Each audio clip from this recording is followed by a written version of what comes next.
నమః. వినాయకుని యొక్క వికాసం అద్భుతం, ఆనందం, అమోఘం.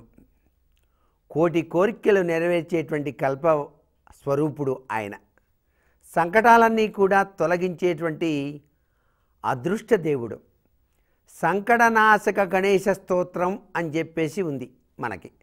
ప్రణమ్య శిరసా దేవం గౌరీపుత్రం వినాయకం అంటూ ప్రారంభమవుతుంది.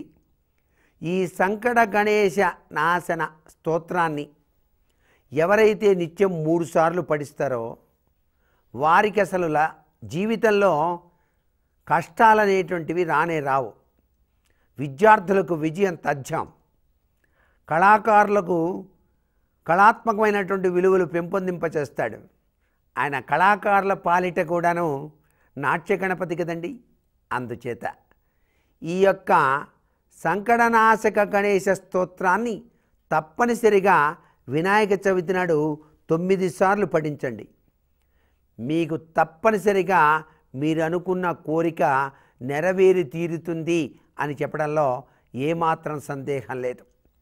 వినాయకుని యొక్క ఆకృతి, అలంకరణ ఒక్కసారి పరిశీలిస్తే మీకే అవగాహన అవుతుంది. దాని గురించి మరలా చెప్పుకుందామా మరి.